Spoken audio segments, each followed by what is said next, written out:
So before I move on to the next question, I just want to address something about the last calculation that we did. All right, when we put these numbers, when we set up this crossbar and we did the calculation, and then hopefully you took a look at the answer. All right, you'll notice that the answer down here is given with just two significant figures. All right, so why do we just put two significant figures in the answer? All right, well, one thing about this that we haven't mentioned is if you were to follow the significant figure rules exactly, you might think, okay, well, this right here, this one, that's just one digit. Why doesn't that count as one significant figure? And therefore, we just have one significant figure in our answer. All right. Why is it that this right here, which has two significant figures, why does that dictate how we calculate this? And the reason for that is that when you're doing this relationship right here, when you're putting these coefficients in here, this one right here doesn't just mean about one. It means exactly one. All right. You could substitute 1.000000 right here for every 2.0000 with an infinite number of zeros after it, and it would have the exact same meaning. All right. So there are certain numbers, counted values, essentially have an infinite number of zeros after them. All right. Like I am one person. All right. Which is the exact same thing as saying I am 1.0000 with an infinite number of zeros person, because that's a counted value. That's different from saying that, like, for example, let's say that I said that I weighed 159 pounds. All right. That is not implied to be 159.0000. That's a rounded number at a certain point. So when you put these numbers right here in there, this 2 might as well be 2.0000 at the end of it, and that makes this the number that has the fewest number of significant figures. All right, so that's why when you're doing these calculations, ignore any of the numbers like the ones and the twos, the things that are per 1 mole. All right, because this means 6.02 times 10 to the 23rd formula units per 1.0000 infinite zeros moles. All right. So moving on. So we have these relationships right here that we developed in the last problem. All right. And in the first question, we just looked at the question and we used the relationships that we needed to do this problem. Notice that there were some of these that we didn't end up using. All right, for example, we didn't end up using this. All right, and we didn't end up using this one right here. But they're written down, and if you need to use them, you can. All right, so this problem right here is a little bit different. All right, it says the difference is instead of asking how many grams of carbon you would need, which is like how much you would weigh, it would be like, all right, how many atoms of carbon? Like if you could magically count the number of carbon atoms that you would need to do this reaction. All right, but still mathematically, we're just going to set up a crossbar. All right, so let's start with starting a crossbar. We're going to start it with what we have, 4.7.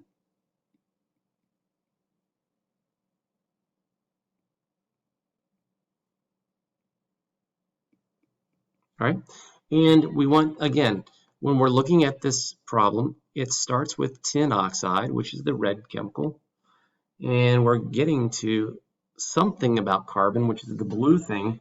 So what that tells us is that somewhere we're gonna need this. All right, so take a look at what you start with.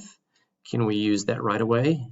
Nope, because we need to have grams of tin oxide down here. All right, so we're going to put, make that red, grams of tin oxide. So which of those relationships has that? Again, it's going to be this first one right here. All right, so And we're going to put the other side up top. All right. So then now we can use the glue relationship. So SnO2. We're switching over to something about carbon.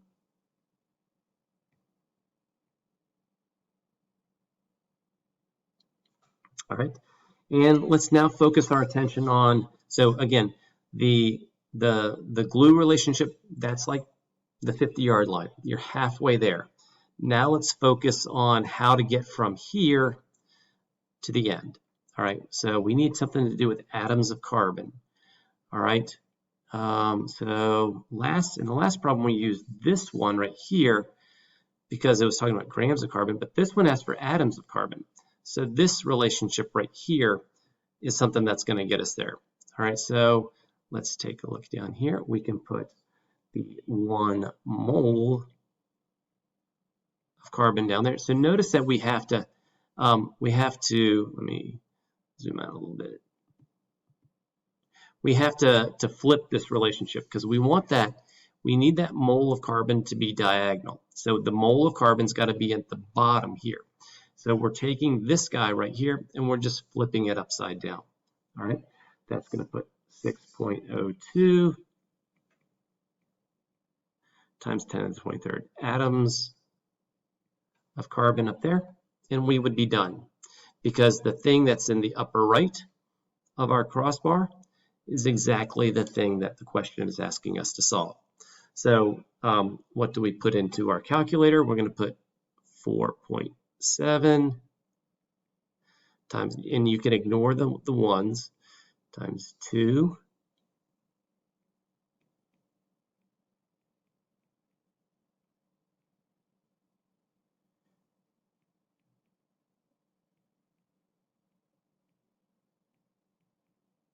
All right, so these are the numbers that you put into your calculator.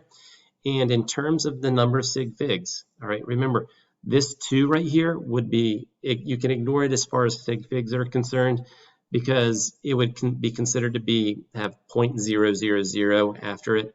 So this is the number that's got the fewest number of sig figs. So you're going to round it to 2 sig figs. Okay, for the next problem, it's again, you are still talking about this particular reaction, and what this is asking us is sorry, that's my cat that's talking me off. So